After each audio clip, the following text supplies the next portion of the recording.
Welcome. Arvind sir agriculture channel में आप सबका हार्दिक स्वागत है। आज हम लोग एक महत्वपूर्ण टॉपिक के बारे में अध्ययन करेंगे। अक्सर परीक्षा में आया करता है कि विभिन्न फसलों के बारे में कि उसके भौगोलिक दशाओं का वर्णन कीजिए। तो ऐसा आज हम एक टेक्निक बताएंगे जिससे किसी भी फसल का जो हम लोग के कोर्स में हैं उसके भौगोलिक दशा या ज्योग्राफिकल कंडीशन पूछेगा तो हम लोग आसानी से उसको कर सकते हैं। तो इसके लिए आप लोग थोड़ा इसमें कॉन्शियस हो करके ध्यान से समझना है और उसके बाद एक चार्ट भी बनाना है, जिसके बारे में चार्ट के बारे में फिर दिखाएंगे। अभी समझ लीजिए, जैसे कुछ भी, जैसे मान लीजिए यहाँ पर जो भी फसल आएगा, चाहे वो चावल की कृषि के लिए या गेहूं की कृषि के लिए या जूट के या कपास का या चाय या कॉफ़ी, जिसका भी होगा कृषि के लिए और अनुकूल भौगोलिक परिस्थिति दशाएँ जो आएगा लिखेंगे। अब उसके लिए ये पाँच पॉइंट लिखना होता है। 5 पॉइंट लिखने पर 5 मार्क्स का माने ये क्वेश्चन होता है। तो ये 7 पॉइंट को हम लोग इस तरह ध्यान में रखना होगा प्रत्येक फसल के लिए। तापमान, वर्षा, धरातल, मिट्टी, खाद, सस्ता, श्रम, HYV सीट या उन्नतशील बीज। अब सबसे पहले किसी भी फसल के बारे में अगर हम लिखना है तो उसके बारे में 2 लाइन इंट्रोडक्शन लिखेंगे। जैसे मान लो कि हमें चावल के बारे में ही लिखना है तो लिखेंगे चावल एक प्रमुख खाद्यान्न फसल है। अब ये भी आता कभी कभी कि चावल किसे कहते हैं या धान किसे कहते हैं, छोटा बात है, इसको ध्यान से देखिए। धान जिसको पैडी बोलते हैं, इंग्लिश में पैडी बोलते हैं, और बाद ये चावल है, इसको बोलते हैं राइस। इसको ध्यान रखना है, एकदम छोटा सा परिभाषा है। छिलका, यहाँ बोलेंगे छिलका, छिलका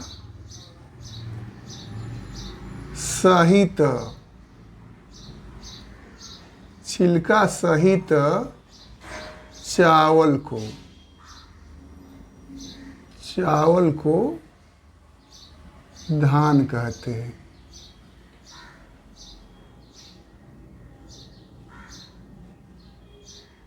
इसी तरह छिलका, छिलका सहित, छिलका रहित लिखेंगे, छिलका रहित धान को, धान को चावल कहते हैं। ध्यान से समझना है, यहाँ पर छिलका सहित माने छिलका युक्त। जब चावल में छिलका रहता है उसको धान कहते हैं, और जब छिलका रहित माने बिना छिलका का धान होता है उसको क्या बोलते हैं, चावल कहते हैं। छिलका सहित धान को, छिलका रहित चावल को धान कहते हैं और छिलका रहित धान को चावल कहते हैं। इंग्लिश में बोलेंगे कि rice with husk called paddy. इसी तरह paddy without husk called rice. उसके बारे में हम 2 लाइन लिख लेते हैं। मान लीजिए धान का लिख ले या चावल का लिख ले, 1 लाइन लिख लेना। और खाद्यान्न, ये प्रमुख खाद्यान्न फसल है लिखना था। भारत में चावल हम लोग जानते हैं कि 3 फसल होता है, पश्चिम बंगाल में विशेष रूप से अमन, आउस और बोरो। अमन किस्म का जो चावल है पूरे भारत में होता है, वर्षा ऋतु में होता है, खरीफ फसल के रूप में होता है। लेकिन पश्चिम बंगाल में अमन, आउस और बोरो भी बोरो होता है। ये प्रमुख रूप से यही है, इनका कम उत्पादन होता है। ये वर्षा ऋतु में होता है, ये गर्मी में होता है, ये जाड़ा में होता है।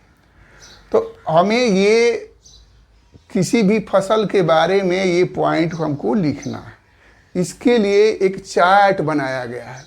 उस चार्ट को खूब बढ़िया से थोड़ा ध्यान से देखिए और चार्ट को थोड़ा मेहनत लगा करके उसको तैयार कर लीजिएगा। फिर मैंने किसी भी खेती के लिए एक चार्ट बना लेना है। यह चार्ट आप लोग ज़रूर बना लीजिएगा। चार्ट ये बना लेंगे तो पूरा जितना भी फसल है उसके बारे में हम लोग इसके माध्यम से लिख लेंगे। तो इसमें देखिए कि चावल के लिए है गेहूँ, चाय, कहवा, गन्ना, कपास, या मोटा अनाज या मिलेट के बारे में है। ये पॉइंट बना लेना है नीचे से। तापमान, वर्षा, धरातल, मिट्टी, खाद, बीज, पूंजी, श्रम, प्रमुख उत्पादक राज्य, अनुसंधान केंद्र और प्रमुख किस्में। इस प्रकार का आप लोग चार्ट बना लीजिएगा। और चार्ट में जैसे इसमें इंट्रोडक्शन में लिख देना है कि चावल प्रमुख खाद्यान्न फसल है। और तापमान में ये उष्णकटिबंध का पौधा है। ये इसमें 15 डिग्री सेंटीग्रेड से 30 डिग्री सेंटीग्रेड की जरूरत पड़ता है। वर्षा 100 सेंटीमीटर से 200 सेंटीमीटर। धरातल समतल, मिट्टी में चिकनी, कछारी, दोमट, डेल्टाई। इसी तरह खाद में प्रति एकड़, ये पूरे खाद में सबके लिए एक ही चीज सेंटेंस लिखना है कि प्रति एकड़ या प्रति हेक्टेयर उपज बढ़ाने के लिए प्राकृतिक एवं रासायनिक खादों की आवश्यकता होता है। सब में सामान्य बात लिख देना है। बीज में भी सामान्य लिख देना है कि अच्छी उपज के लिए उन्नतशील बीज या HYV जिसका हाई यील्ड वैरायटी के सीड की आवश्यकता पड़ती है। सब में कॉमन चीज़ है। अब पूंजी में भी समान चीज़ एक ही है कि सिंचाई या उत्तम बीज, खाद, श्रमिक, जुताई, निराई, गुड़ाई, कटाई आदि के लिए पूंजी की आवश्यकता पड़ती है। सब में लिख देना सामान्य बात। श्रम भी लिखना है कि सस्ते एवं कुशल श्रमिकों की आवश्यकता पड़ती है। सबके लिए लिख देना है। अब प्रमुख उत्पादक राज्य माने जैसे फर्स्ट, सेकंड, थर्ड सबका बारे में लिख देना है कि गेहूं का, चावल में प्रथम, द्वितीय, तृतीय कौन है, गेहूं में कौन है। और के बाद चाय के लिए क्या, मतलब इसको चार्ट इसके आधार पर देख करके आप लोग बना लीजिएगा। फिर अनुसंधान केंद्र भी पूछता है 1 नंबर का कोई कि where is the rice research institute of India, या चावल का अनुसंधान केंद्र, केंद्रीय अनुसंधान केंद्र कहाँ है। जैसे मान लें कि चावल का कटक में है उड़ीसा में, गेहूं का पूसा में है, चाय का जोरहट में है, और के बाद एक कहवा का या कॉफ़ी का चिकमंगलुरु है कर्नाटक में, गन्ना का है कोयम्बटूर में तमिलनाडु, लखनऊ में भी है, उसके बाद कपास का है नागपुर में। इस तरह इसके बारे में प्रमुख किस्में भी पूछता है, तो इस किस्मों के बारे में भी हम लिख लेंगे। तो इस चार्ट को अच्छा से आप लोग तैयारी कर लीजिएगा। उसके बाद हम लोग इधर आते हैं। हाँ, तो जैसे मान लें कि चाय की कृषि के लिए अनुकूल भौगोलिक दशाओं का वर्णन करना है। तो यहाँ पर लिख देंगे कि यहाँ पर चावल के कृषि के लिए अनुकूल भौगोलिक परिस्थितियाँ, यहाँ पर लिख देंगे निम्नलिखित है या निम्न है। अब पहला एक लाइन इसमें लिख देंगे उसके इंट्रोडक्शन में। और तापमान, हम लोग जानते हैं तापमान मुख्य रूप से चावल की कृषि के लिए 16 से 27 डिग्री सेंटीग्रेड होता है, लेकिन कोई ज़रूरी नहीं है कि एकदम एग्जैक्ट ही लिखना है। उसमें ध्यान ये रखना है, देखिए मुख्य रूप से जितने भी भारत में उत्पादित जो फसलें हैं वो उष्ण कटिबंध की है और शीतोष्ण कटिबंध की है, क्योंकि भारत में 2 ही कटिबंध है। कर्क रेखा के नीचे उष्ण कटिबंध है और कर्क रेखा के ऊपर जो है शीतोष्ण कटिबंध है। तो ये चावल जो है उष्ण कटिबंध की फसल है, उष्ण कटिबंध।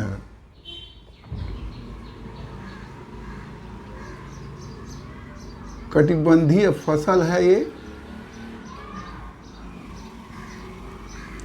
इसके लिए प्रमुख रूप से जितना तापमान की आवश्यकता होती है, अब ये ध्यान में रखना है, ये 15 लिख दिए, 15 से 30 लिख दिए, 15 यहाँ पे लिखना है डिग्री सेंटीग्रेड।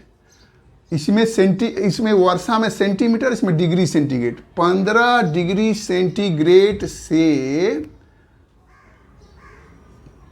30 डिग्री सेंटीग्रेड तापमान की आवश्यकता होती है। लिखेंगे कि चावल की कृषि के लिए 15 डिग्री सेंटीग्रेड से 30 डिग्री सेंटीग्रेड तक तापमान की आवश्यकता होती है। वर्षा, अब हम लोग जानते हैं कि वर्षा जो चावल है ये जलप्रिय पौधा है। चावल के कृषि के लिए ऐसा जल चाहिए, यानी खेत में हमेशा इतना जल चाहिए कि हमेशा एक छोटी सी मछली जो है जिंदा रहे। मतलब कि चावल को बोने से लेकर के उसको खाने तक हमेशा जल की ज़्यादा महत्व होता है, ज़्यादा आवश्यकता पड़ता है। तो वर्षा मुख्य रूप से इसमें चावल की कृषि के लिए 100 से सेंटीमीटर, इसको सेंटीग्रेड लिखेंगे, ये सेंटीमीटर ध्यान रखना है, सेंटीमीटर से 200 सेंटीमीटर, 200 सेंटीमीटर वर्षा की ज़रूरत पड़ती है। अगर इतना ज़रूरत, इससे जो वर्षा कम होगा तो सिंचाई की ज़रूरत पड़ेगी। फिर धरातल, धरातल में देखना है समतल धरातल, सभी के कृषि के लिए समतल धरातल लिखेंगे। केवल चाय और कॉफ़ी के लिए क्या लिखेंगे? चाय और कॉफ़ी के लिए समतल के जगह पर ढालू धरातल लिखेंगे। क्यों? कि चाय और कॉफ़ी के लिए ऐसा परिस्थिति होनी चाहिए कि यहाँ वर्षा बहुत हो लेकिन उसके जड़ में पानी ना लगे। तो वैसा कैसा भूमि रहेगा? वो ढालू भूमि, कोई ढालू भूमि यहाँ पर वर्षा खूब होगा और जड़ में पानी नहीं है, चला जाएगा। तो किसी भी फसल की चाय और कहवा को छोड़कर सब में समतल धरातल की ज़रूरत होता है। उत्तम मतलब चाय के उत्तम कृषि के लिए समतल धरातल की ज़रूरत पड़ती है। मिट्टी में इसमें ये हम लोग जानते हैं जलोढ़ मिट्टी, चिकनी, दोमट, इसमें इसके लिए चिकनी, दोमट, जलोढ़ मिट्टी की ज़रूरत होती है। माने चावल की कृषि चिकनी, दोमट और जलोढ़ मिट्टी में अधिक उपज होता। फिर खाद के लिए सबके लिए एक ही चीज़ लिखना है कि प्रति एकड़ या प्रति हेक्टेयर उत्पादन बढ़ाने के लिए 2 प्रकार के खाद, कंपोस्ट और रासायनिक, मतलब प्राकृतिक और रासायनिक खाद, रासायनिक खाद की ज़रूरत पड़ती है। फिर सस्ता श्रमिक, सब में जितना भी फसल होगा उसमें सब में लिखेंगे कि इसके अच्छे उत्पादन के लिए या बुआई के लिए, कटाई के लिए, निराई के लिए, गुड़ाई के लिए, मड़ाई के लिए, कुटाई के लिए, जो भी होता है प्रक्रिया, उसके लिए कैसे चाहिए? सस्ते एवं कुशल श्रमिक होना चाहिए। सस्ते एवं कुशल श्रमिक,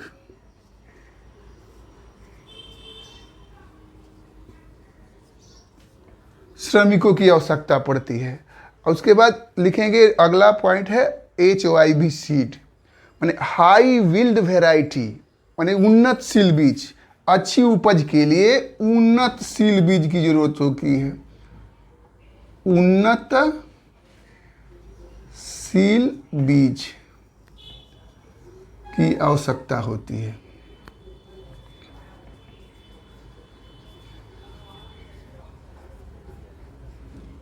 उसके बाद इसी में इसका प्रमुख उत्पादक राज्य, माने प्रथम जैसे पश्चिम बंगाल है, द्वितीय जो है उत्तर प्रदेश है, तृतीय स्थान आंध्र प्रदेश का है, पंजाब का है, बिहार का, 2-3 गो स्टेट का नाम लिख लेंगे।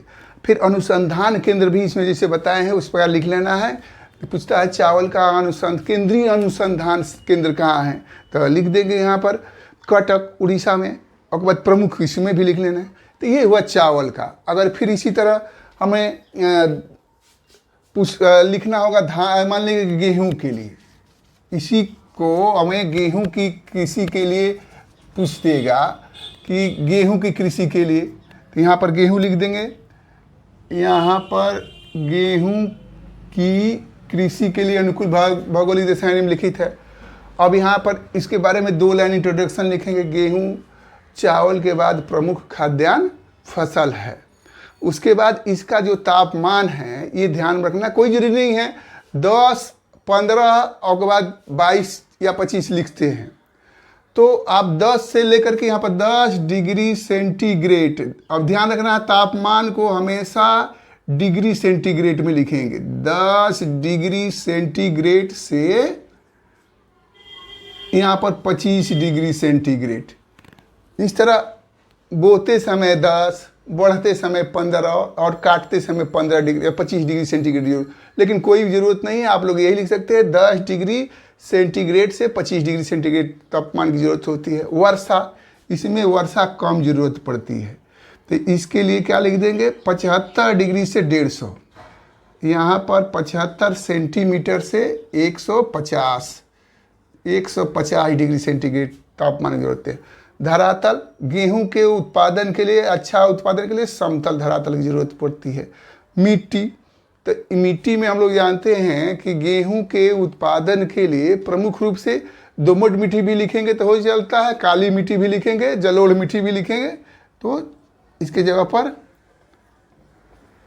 काली, दोमट, जलोढ़ मिट्टी में होता है। खाद, वही लाइन लिख देना है, प्राकृतिक एवं रासायनिक खाद की जरूरत होता है। श्रम में सस्ते एवं कुशल श्रमिक की जरूरत पड़ती है। अब बीज में लिखे, उन्नतशील बीज की आवश्यकता होती है। इसी प्रकार प्रत्येक फसल के बारे में हम लिख सकते हैं।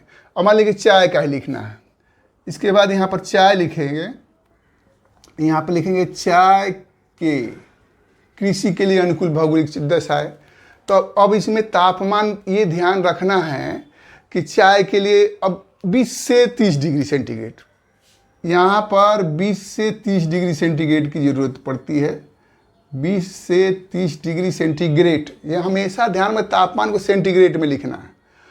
और वर्षा है, इसके लिए इसमें वर्षा ज़्यादा ज़रूरत पड़ती है, तो इसमें वर्षा, इसमें भी 100 सेंटीमीटर से 250 सेंटीमीटर, 150 से 250 लिखेंगे।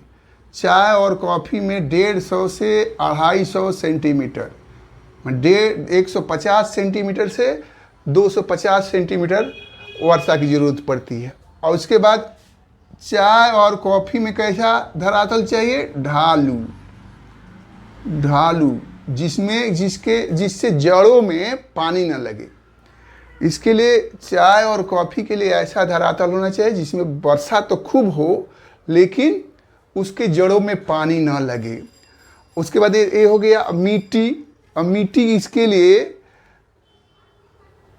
चाय के कृषि के लिए मुख्य रूप से फास्फोरस, ह्यूमस युक्त मिट्टी होना चाहिए। इसमें फास्फोरस, ह्यूमस, आयरन, मतलब कि चूना, इसमें फास्फोरस युक्त, के बाद फास्फोरस के बाद पोटास एवं ह्यूमस युक्त मिट्टी होना चाहिए, युक्त मिट्टी की जरूरत होती है। उसके बाद खाद, उसमें अच्छा उत्पादन के लिए प्राकृतिक एवं रासायनिक खाद की जरूरत पड़ती है।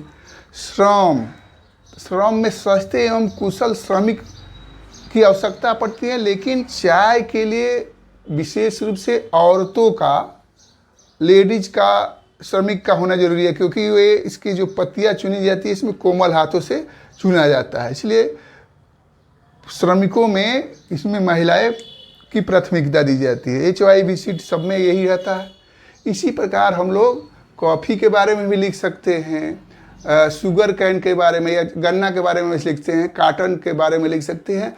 उसके बाद मोटा अनाज जो होता है, मोटा अनाज जैसे मिलेट बोलते हैं, ज्वार जैसे जानते हैं हम लोग, मिलेट अंग्रेजी में, हिंदी में मोटा अनाज, ज्वार, बाजरा, रागी को हम लोग मोटा अनाज बोलते हैं, उसमें मक्का भी रहता है, तो उसके बारे में ही वहाँ पर तापमान वगैरह लिख दिया गया है। इस प्रकार हम लोग किसी भी फसल के बारे में खूब बढ़िया से जानकारी प्राप्त कर सकते हैं।